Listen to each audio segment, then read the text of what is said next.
Hello all my dear students, welcome to Delta Academy. This is Ranjan. Start करते हैं आज का सेशन बेसिक इलेक्ट्रॉनिक्स का। आज बेसिक इलेक्ट्रॉनिक्स का लेक्चर नंबर 15 आप लोग देखने जा रहे हैं। ये फुल कोर्स सेशन आप लोगों के लिए ऑनगोइंग है for AJEN university exam aspirants. छोटा सा टॉपिक है आज की क्लास में, मस्त तरीके से कवर करेंगे। एग्जामिनेशन के पॉइंट ऑफ व्यू से अच्छा टॉपिक है ये, ठीक है। चलिए भाई, आज की क्लास का क्या टॉपिक है। आज हम लोग PN junction diode second chapter जो है वो पढ़ रहे हैं, और इसके अंदर आज का टॉपिक है डायोड कैपेसिटेंस। देखिए, डायोड के अंदर रेजिस्टेंस का इफेक्ट हम लोगों ने देखा कि डायोड का रेजिस्टेंस कैसे वर्क करता है, किस किस सिचुएशन पे, स्टैटिक, डायनामिक, इनका मेजर वर्किंग किस तरीके से होता है। लेकिन चूंकि डायोड जो है वो चार्ज का स्टोरेज भी कर रहा है, एक तरीके से उसके अंदर अगर चार्ज का स्टोरेज हो रहा है, डिफ्यूजन्स हो रहे हैं, तो उसकी वजह से कैपेसिटेंस इफेक्ट भी क्रिएट होता है। हम लोगों ने देखा दोनों तरीके की बायसिंग प्रोवाइड करके कि फॉरवर्ड बायस हो या रिवर्स बायस कंडीशन हो, उसके डिप्लीशन विड्थ में चेंजेस लेकर के आते हैं हम लोग। जब विड्थ में चेंजेस हो रहा है तो आपको पता है कि कैपेसिटर जो होता है वो distance between the two parallel plates जो है उससे अफेक्ट होता है, और एग्जैक्टली यही फिनोमिना इसकी कैपेसिटेंस में चेंजेस लाने के लिए काफी होती है। तो हमको आज की क्लास में यही पढ़ना है कि डायोड का कैपेसिटेंस क्या होता है, क्यों क्रिएट होता है, और किन फैक्टर से अफेक्टेड होता है। लास्ट में ये देखेंगे कि उसका एप्लीकेशन क्या है, किन चीजों में यूज किया जाता है इसको, ठीक है। चलिए हेडिंग डाल लेते हैं सबसे पहले तो, डायोड कैपेसिटेंस। टॉपिक यही है हमारा, डायोड कैपेसिटेंस, ठीक है। सबसे पहली बात कि सर ये डायोड कैपेसिटेंस का रीजन क्या है, चलिए लिखते हैं। When the voltage is applied,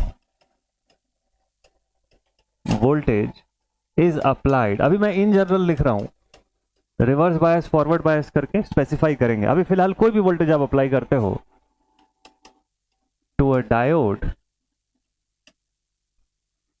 then what happens when the voltage is applied to a diode, then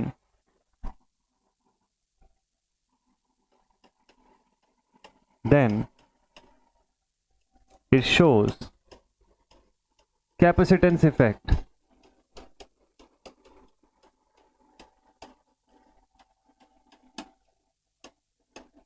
due to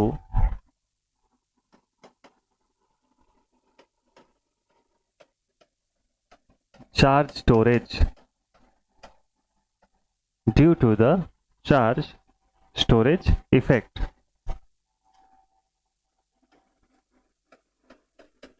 in junction and depletion region, junction and depletion region। अच्छा, तो इसकी वजह से सर यहाँ पे कैपेसिटेंस का फॉर्मेशन होता है, ठीक है। बट हर समय जंक्शन और डिप्लीशन रीजन दोनों में चार्ज स्टोर होगा क्या, दोनों ही वोल्टेज में, फॉरवर्ड एंड रिवर्स बायस में? ऐसा नहीं, दोनों में अलग अलग कंडीशन होती है। इसीलिए कैपेसिटेंस भी दो टाइप के होते हैं, और दो अलग अलग फॉर्म में दोनों इफेक्ट्स को हम लोग डिस्कस करते हैं कि फॉरवर्ड में कुछ और हो रहा है। भाई फॉरवर्ड बायस जब हम लोग प्रोवाइड कर रहे हैं तो क्या हो रहा है, जो एक्सेप्टर और जो डोनर साइड है वहां पे कैरियर कंसंट्रेशन हम लोग इंप्रूव कर रहे हैं, इंक्रीज कर रहे हैं। फॉरवर्ड बायस करंट जैसे जैसे बढ़ा रहे हैं वहां पे क्या हो रहा है, कंसंट्रेशन इंक्रीज हो रहा है। तो मतलब प्लेट में चार्जेस का कलेक्शन बढ़ रहा है, जिसकी वजह से क्या होगा, जिसकी वजह से कैपेसिटेंस बढ़ेगा हमारे पास। रिवर्स बायस में ठीक इसका उल्टा हो रहा है। रिवर्स बायस में क्या हो रहा है, डिप्लीशन की विड्थ जो है वो बढ़ती चली जाएगी। पढ़ा हुआ है हम लोगों ने ऑलरेडी। डिप्लीशन विड्थ जैसे जैसे बढ़ेगी क्या होगा, कैपेसिटेंस घटता चला जाएगा with the increase in width. ये विड्थ का बढ़ना एकदम ऐसा ही एक्ट कर रहा है जैसे distance between the two parallel plates के बढ़ने से जो होता है। C is equal to epsilon A upon D का इफेक्ट हम लोग जानते हैं, ठीक है, कैपेसिटेंस का बेसिक फॉर्मूला। तो अपॉन D है तो डिस्टेंस इंक्रीज होगा बिटवीन द टू प्लेट्स, तो वो इनवर्स प्रोपोर्शन पर रहेगा विद द कैपेसिटेंस। बिल्कुल सिंपल फिनोमिना है यार, ठीक है, डन। तो चलिए, कितने टाइप के कैपेसिटेंस होते हैं हमारे यहाँ पे, डायोड कैपेसिटेंस जो है they are of two types.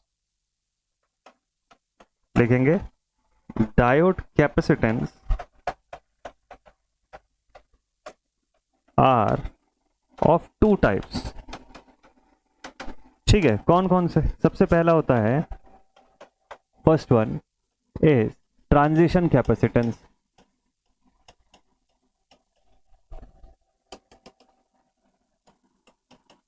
Transition capacitance, इसको और क्या बोलते हैं सर, कोई दूसरा नाम, डिप्लीशन कैपेसिटेंस लिख लो, इसी को डिप्लीशन या जंक्शन कैपेसिटेंस भी लिख लो, जंक्शन कैपेसिटेंस भी बोलते हैं सर। अच्छा सर, एक और नाम सुना है डिप्लीशन कैपेसिटेंस, लिख लीजिए, डिप्लीशन कैपेसिटेंस। एग्जाम में किसी भी नाम से पूछेगा तो कंफ्यूज मत होइएगा, तीनों में से कोई भी नाम यूज हो सकता है, ठीक है। नॉर्मली ट्रांजिशन कैपेसिटेंस ही बोलते हैं इसको, ठीक है। और दूसरा क्या होता है, सेकंड वाला भी लिख लेते हैं, चलो यहीं पे। सेकंड होता है डिफ्यूजन कैपेसिटेंस, डिफ्यूजन कैपेसिटेंस, इसको और कोई नाम, हाँ इसको स्टोरेज कैपेसिटेंस भी बोलते हैं, स्टोरेज कैपेसिटेंस ये भी बोलते हैं इसको, ठीक है। सीडी से डिनोट करते हैं इसको, लिख देते हैं दोनों का नोटेशन क्या क्या होता है। ट्रांजिशन कैपेसिटेंस को सी ऑफ जे से डिनोट करते हैं और डिफ्यूजन कैपेसिटेंस को सी ऑफ डी से डिनोट किया जाता है, ठीक है। ये इनके डिनोट करने का एस्पेक्ट है। अब जरा डिटेल में बताइए सर दोनों के बारे में। चलिए, इसका एक्सप्रेशन जो है, मेन इसका एक्सप्रेशन ही होता है और ज्यादा कुछ इससे नहीं पूछता है, न्यूमेरिकल पूछ लेता है इससे। तो जो सॉल्विंग बेस्ड क्वेश्चन जो होते हैं ना, प्रॉब्लम बेस्ड क्वेश्चन जिसका सोल्यूशन बनाना होता है, उसमें इनका फॉर्मूला इस्तेमाल होता है। कम केसेस में एज अ शॉर्ट नोट आपको पूछ सकता है यूनिवर्सिटी पेपर में।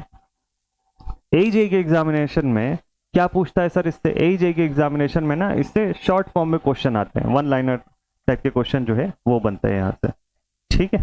तो उसका ध्यान रखना है हमको। चलिए,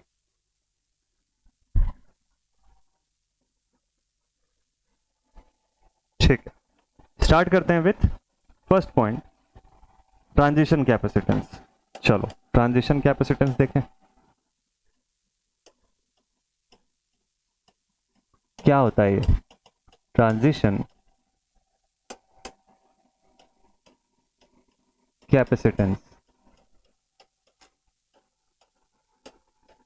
सी ऑफ जे किसकी वजह से होता है, किस कंडीशन में होता है। देखिए, ट्रांजिशन कैपेसिटेंस का एक और नाम क्या लिखवाया मैंने आपको, डिप्लीशन कैपेसिटेंस। मतलब डिप्लीशन रीजन के अंदर कुछ हो रहा है जिसकी वजह से इस कैपेसिटेंस को हम लोग स्टडी कर रहे हैं, बिल्कुल सही, ठीक है।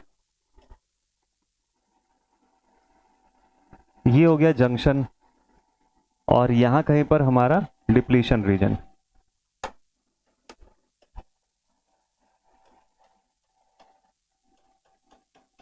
ठीक।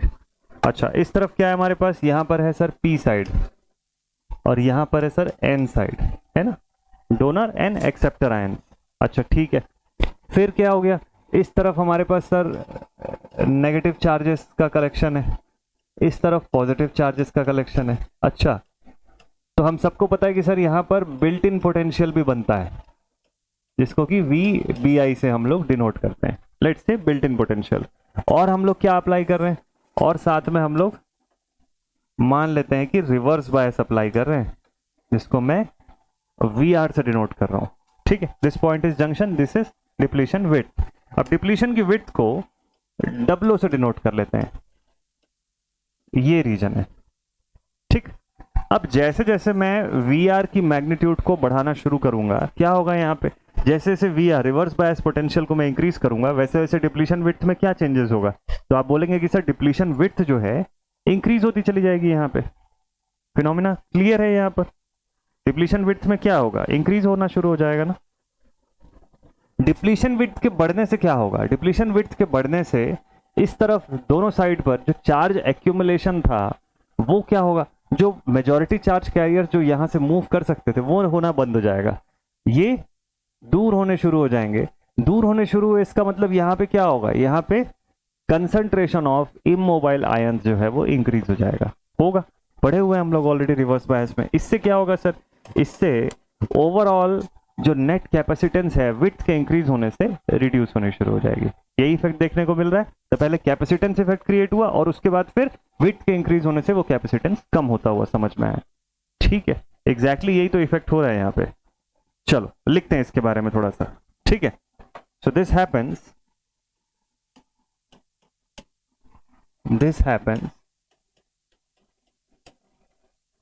in the reverse bias condition, reverse bias condition, ये कैपेसिटेंस कब अफेक्ट करता है? जब रिवर्स बायस वोल्टेज प्रोवाइड किया जाता है तो। ठीक है, तो रिवर्स बायस की कंडीशन पर ही ये वाला कैपेसिटेंस एक्ट करेगा। Okay done. चलो स्लाइड में आपको दिखाता हूं मैं। ये देखिए कुछ इस तरीके से, यहां से ज्यादा अच्छे से आपको समझ में आएगा। रिवर्स बायस कंडीशन हुआ, रिवर्स बायस वोल्टेज हम लोगों ने प्रोवाइड किया डिप्लीशन के रीजन पे। ये दोनों सेगमेंट हमको, हमारे जो डिप्लीशन के जो दोनों सेगमेंट हैं, ये दोनों प्लेट की तरह काम कर रहे हैं एज अ पैरेलल प्लेट। ठीक है, और बीच का ये जो रीजन है, डिप्लीशन रीजन जो है, ये एज अ डाई इलेक्ट्रिक काम कर रहा है यहाँ पे। तो डाई इलेक्ट्रिक का पोर्शन भी हो गया। अब क्या हुआ, जैसे ही हम लोगों ने रिवर्स बायस अप्लाई किया, डिप्लीशन रीजन वाइडन अप हो गया। वाइडन अप हो गया मतलब डाई इलेक्ट्रिक रीजन बढ़ गया यहाँ पे। तो डाई इलेक्ट्रिक रीजन बढ़ने की वजह से डी हमारा इंक्रीज हुआ, डी इंक्रीज हुआ तो नेट कैपेसिटेंस स्मॉल हो गया। बहुत साधारण सा इफेक्ट है, बिल्कुल सिंपल है, और एक बार में इस डायग्राम से आपको समझ में आ जाएगा।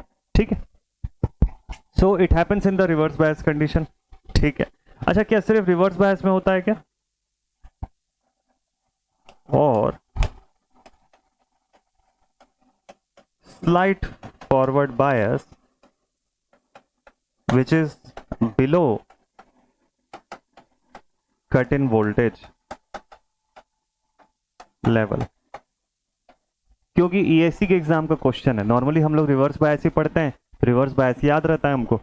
कभी ये लिख दिया कि slight forward voltage below the cut in level, तो क्या होगा? वो भी सही आंसर रहेगा। ये कैपेसिटेंस इस सिचुएशन तक होता है, इसके आगे नहीं होता। कट इन वोल्टेज को आप जैसे पार करोगे, ये कैपेसिटेंस का इफेक्ट हट जाता है यहाँ से।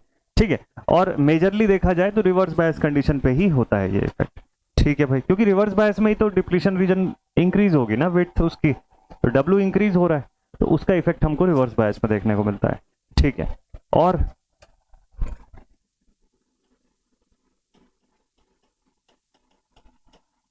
Depletion region forms a parallel plate of charges on both sides, उसके दोनों तरफ पर पैरेलल प्लेट, क्योंकि चार्ज का जो एक्यूमुलेशन हुआ है वो पैरेलल प्लेट की तरह बिहेव कर रहा है, and its width causes dielectric medium, ये डाइइलेक्ट्रिक मीडियम की तरह बिहेव कर रहा है। ठीक है, तो कैपेसिटेंस सर कैसे शो करेंगे? Then capacitance CJ will be given as D Q by D V, Q is equal to C V हम लोग लिखते हैं, change in capacitance with respect to potential, इस हिसाब से बता सकते हैं हम लोग। ठीक है, क्यू क्या है यहाँ पे? Change in the flow of charge with respect to the potential. Q क्या है? Q is the stored charge है, जो चार्ज यहाँ पे स्टोर्ड है। और V क्या है? V is the applied voltage, it is the applied voltage. तो एक तो ये तरीका हो गया इसके इफेक्ट को शो करने का। ठीक है, कैपेसिटेंस का बेसिक फॉर्मूला है कि stored charge with respect to the potential applied. ठीक है, ये अप्लाइड वोल्टेज कहाँ का? अक्रॉस द जंक्शन, पूरा लिख सकते हैं, अक्रॉस जंक्शन। ठीक है, तो ये इफेक्ट हो गया। अब चूंकि हमको ये पता है कि डिप्लीशन रीजन का विड्थ बदल रहा है, ठीक है, वी ऑल्सो नो दैट अब कैपेसिटर, कोई भी कैपेसिटेंस के ऊपर विड्थ या एरिया में चेंजेस का क्या इफेक्ट पड़ता है? C is equal to epsilon A by D होता है, ये हम लोग जानते हैं। अब एप्सिलन A बाई डी मतलब, देखिए एप्सिलन है यहां पर परमिटिविटी,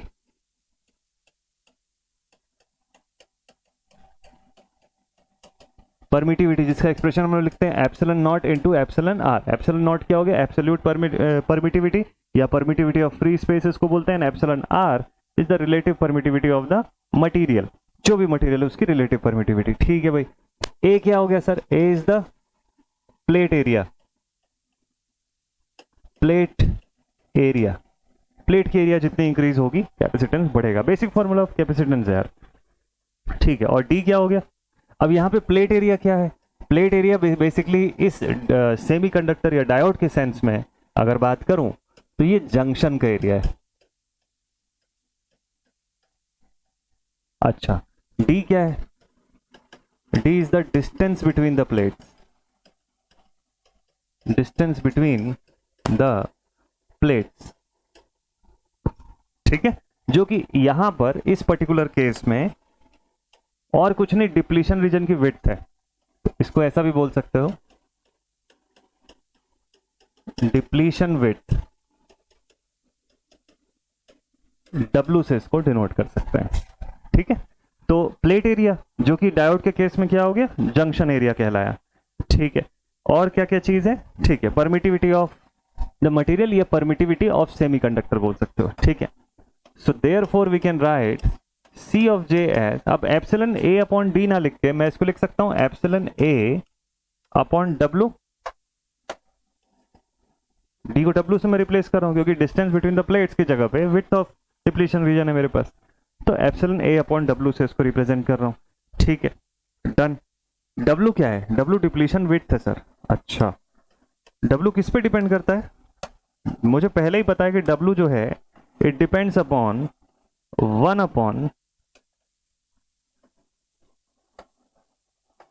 VBI माइनस VR, लिखे थे जहां विड्थ को हम लोग डिफाइन कर रहे थे वहां पर, under root 1 upon built in potential minus reverse bias potential जो हम अप्लाई कर रहे हैं, ये पूरा रूट के अंदर रहेगा, इसी से प्रोपोर्शन रहता है। मतलब इनका जो डिफरेंस निकल के आएगा वो विड्थ को कंट्रोल करेगा। रिवर्स बायस वोल्टेज में जैसे जैसे बढ़ाते चले जाऊंगा वैसे वैसे विड्थ इंक्रीज होती चली जाएगी क्योंकि ये प्रोडक्ट कम होता चला जाएगा। चूंकि ये डिवाइड में है इससे इनवर्स प्रोपोर्शन पे, तो ये जितना छोटा होगा विड्थ की वैल्यू उतनी इंक्रीज होती चली जाएगी। अच्छा, so therefore we can say C of J is equals to, देखिए यहाँ पे क्या है, एप्सिलन A बाई डी है, epsilon A upon W, W की जगह पे इसको पुट कर लीजिए और एरिया के तौर पे यूज करेंगे तो हम लोग इस पूरे को रिप्रेजेंट कर लेते हैं as C nought divided by, whole thing को C नॉट के फॉर्म में रिप्रेजेंट करते हैं, divided by VBI plus VR upon VBI, तो ये हो जाएगा 1 प्लस VR अपॉन VBI। ये एक्सप्रेशन बड़ा काम का है। अच्छा, एग्जाम के पॉइंट ऑफ व्यू से ये एक्सप्रेशन ज्यादा इंपॉर्टेंट है कि ये वाला? तो right answer is this expression is important. Paper में जो न्यूमेरिकल क्वेश्चन आपको बनाना होता है वो इस एक्सप्रेशन से बनाना होता है। बहुत रेयरली गेट वगैरह के पेपर में आपको इस एक्सप्रेशन से क्वेश्चन बनाएगा। आप पूछोगे सर C नॉट क्या है? यहाँ पे देखिए C नॉट जो है ना, C नॉट जो है ओवरऑल यहाँ का जो कैपेसिटेंस क्रिएट हो रहा है, यहाँ पे कौन सा कैपेसिटेंस, इसको हम लोग बोलते हैं zero bias, it is zero bias junction capacitance.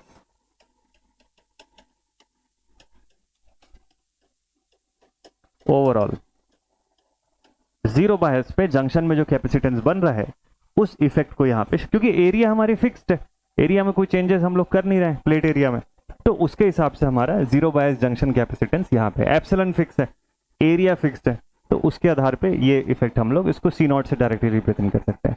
तो ये भी इंपॉर्टेंट है, लेकिन ज्यादा पिछले पेज का फॉर्मूला जो है ना ये इंपॉर्टेंट है, इससे क्वेश्चन बनता है यहाँ पे, ठीक है। सो दिस इज इट, ये इसका इफेक्ट हो गया। लास्ट में आपको मैं इसकी ग्राफ जो है वो बताऊंगा कि ग्राफ इसकी किस तरीके से बनती है। अच्छा, हमको क्या समझ में आ रहा है, विड्थ के बढ़ने से ये कैपेसिटेंस रिड्यूस हो रहा है। विड्थ क्यों बढ़ रहा है? क्योंकि रिवर्स बायस वोल्टेज बढ़ रहा है। तो वोल्टेज वर्सेस कैपेसिटेंस का अगर ग्राफ में बनाऊं तो उस कंडीशन में आपको ये ग्राफ कैसा दिखाई देगा? ये ग्राफ हाइपरबोलिक कंडीशन का ग्राफ बनेगा। कैसे, समराइज कर लेते हैं। चलिए इसकी ग्राफ भी चलिए मैं यहीं पे बता देता हूं। मान लीजिए कि हम लोग रिवर्स बायस पोटेंशियल को बढ़ा रहे हैं, VRB रिवर्स बायस वोल्टेज, और यहां पे क्या है, कैपेसिटेंस है। तो इसकी ग्राफ कैसी बनेगी सर? इसकी ग्राफ कुछ ऐसी दिखाई देगी आपको।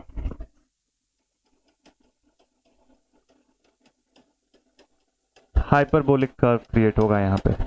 क्यों? क्योंकि ये इनवर्सली प्रोपोर्शनल पे चल रहा है। मतलब ये हुआ कि आपने VRB को इंक्रीज किया, देयरफॉर डिप्लीशन रीजन विड्थ जो है ये बढ़ी, एंड देयरफॉर सीजे जो है वो रिड्यूस हो गया। एक लाइन में समराइज करना हो तो ये पूरा चीज यहाँ पे समरी के फॉर्म में बता दिया मैंने, ठीक है। चलिए भाई, परफेक्ट। नेक्स्ट अगला कैपेसिटेंस जरा पढ़ें। नेक्स्ट जो कैपेसिटेंस होता है that is diffusion capacitance. Second one is the diffusion capacitance. क्या होता है, कब होता है? देखिए, डिफ्यूजन का इफेक्ट हमको कहां पे देखने को मिलता है? डिफ्यूजन का इफेक्ट हमको फॉरवर्ड बायस कंडीशन पर देखने को मिलता है, ठीक। ड्रिफ्ट एंड डिफ्यूजन के फॉर्म में मैंने आपको एक्सप्लेन भी किया था दोनों बायसिंग के समय। तो डिफ्यूजन कैपेसिटेंस कब एग्जिस्ट किया, कहां से आया? डिफ्यूजन कैपेसिटेंस को और क्या बोलते हैं? इसी को बोलते हैं स्टोर्ड कैपेसिटेंस। क्या बोलते हैं? इसी को बोलते हैं stored capacitance, CD। Stored capacitance क्यों? क्योंकि जब जब मैंने कैपेसिटर को फॉरवर्ड बायस किया उस कंडीशन पर इस कैपेसिटेंस का इफेक्ट देखने को मिलेगा। चलो समझते हैं। ये आ गए हम लोग फॉरवर्ड बायस कंडीशन पे। फॉरवर्ड बायस किए पी साइड, ठीक है। जो एक्सेप्टर आयंस है हमारे, यहाँ पे जो डोनर आयंस का कंसंट्रेशन है, यहाँ पे मैंने और पॉजिटिव चार्जेस भेजना शुरू किया, यानी कि मेजॉरिटी चार्ज कैरियर कंसंट्रेशन को बढ़ा दिया। इधर पे भी मेजॉरिटी चार्ज कैरियर कंसंट्रेशन को मैंने इंक्रीज कर दिया, ठीक है। डिप्लीशन विड्थ का क्या होगा, सोचो ध्यान से। अगर मैं डिप्लीशन विड्थ की बात करूं, देखिए मेजॉरिटी चार्ज कैरियर्स को हम लोगों ने दोनों अपोजिट रीजन पे मेजॉरिटी चार्ज कैरियर्स को इंजेक्ट करना शुरू कर दिया, ठीक है। अच्छा, इससे क्या हुआ सर? तो जो स्टोर्ड चार्जेस का कॉम्बिनेशन है, स्टोर्ड चार्जेस मतलब चार्ज का जो स्टोरेज है वो बढ़ते चले गया। वहां पे स्टोर्ड चार्जेस जो है वो इंक्रीज हो गया। यहाँ पे स्टोर्ड चार्जेस इंक्रीज हुआ तो क्या हुआ? नेट कैपेसिटेंस में क्या होगा? इंक्रीज होना शुरू हो जाएगा। भाई फॉरवर्ड बायस की करंट में जितनी बढ़ाते जाऊंगा उतनी ज्यादा नेट कैपेसिटेंस बढ़ेगी। क्लियर? ये समझ आ रहा है यहां तक? इसी इफेक्ट को हम लोग स्टोर्ड कैपेसिटेंस या डिफ्यूजन कैपेसिटेंस बोलते हैं। चलिए पहले इस चीज को लिख लेते हैं।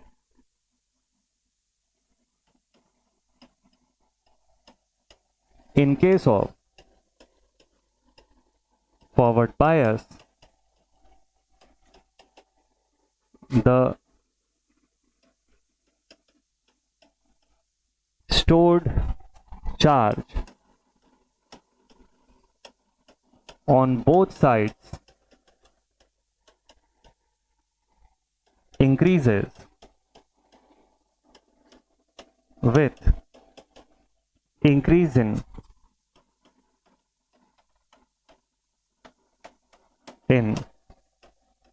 The forward current. जैसे जैसे फॉरवर्ड करंट बढ़ रहा है इसका मतलब चार्जेस जो है वो इंक्रीज हो गया। स्टोर्ड चार्जेस की जो अमाउंट है, कंसंट्रेशन जो है वो इंक्रीज हो गई है, ठीक है।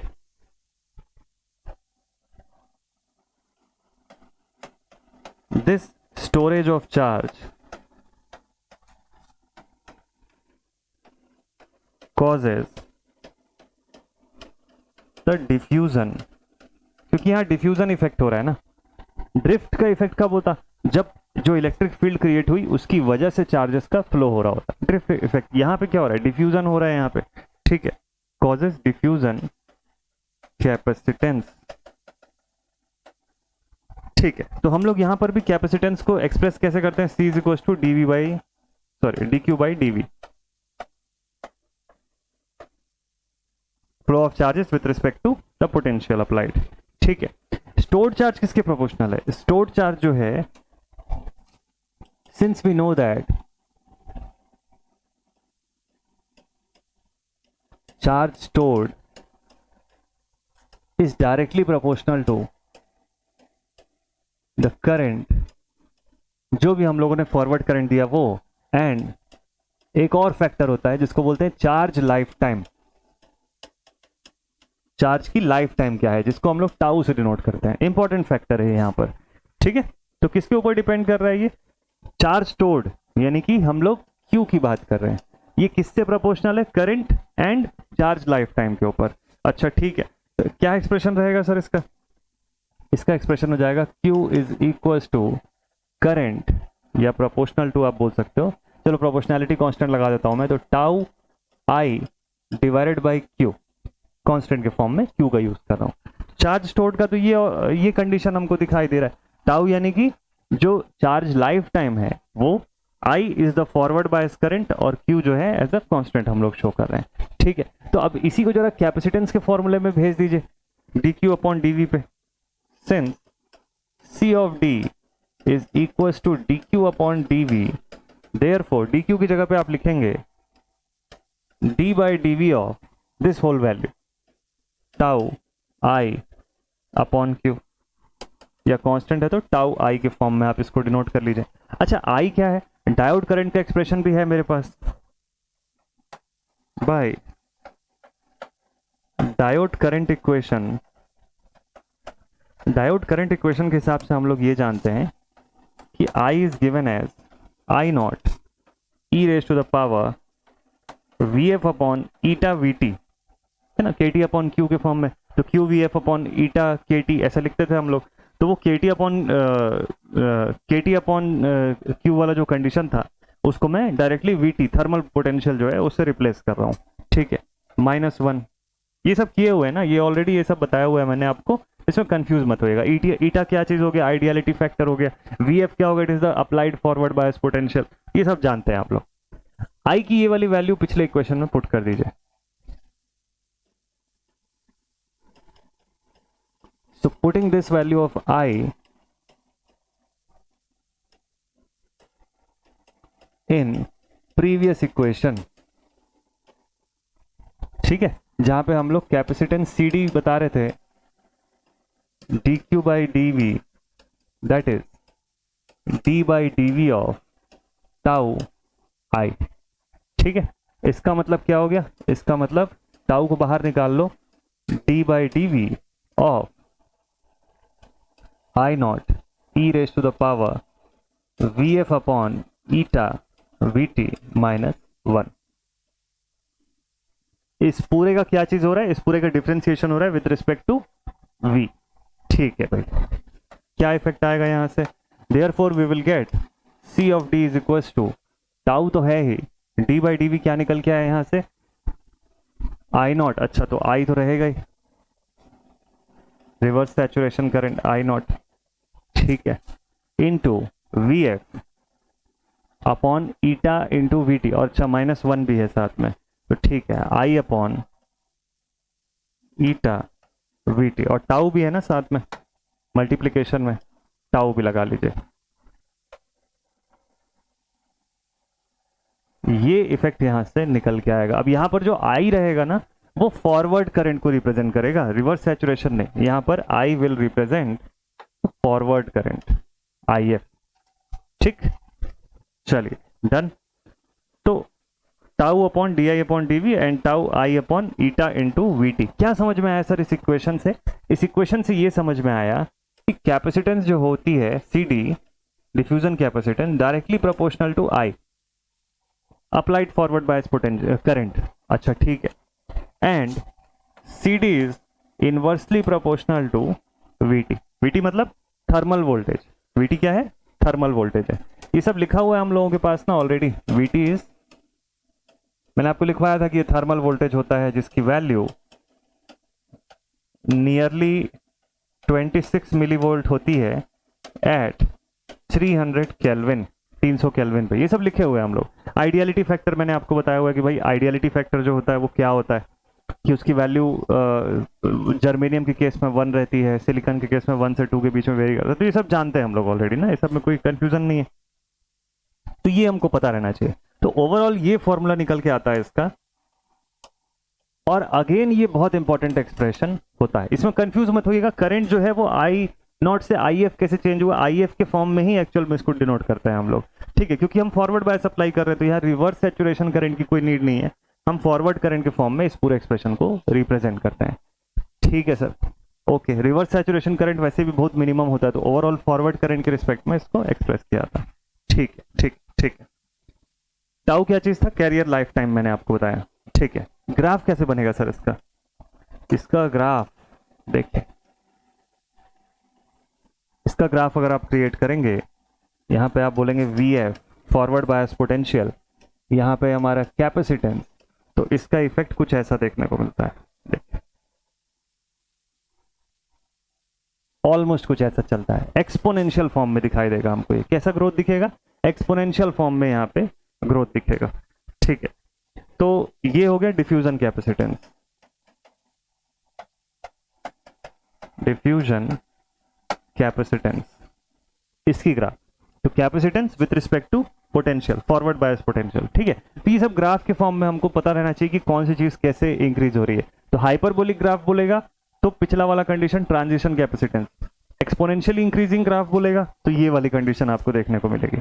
ठीक है, तो ओवरऑल समरी बता दीजिए सर एक बार क्या हो रहा है। देखिए, समराइज कर लीजिए पूरी चीज को। Overall summary,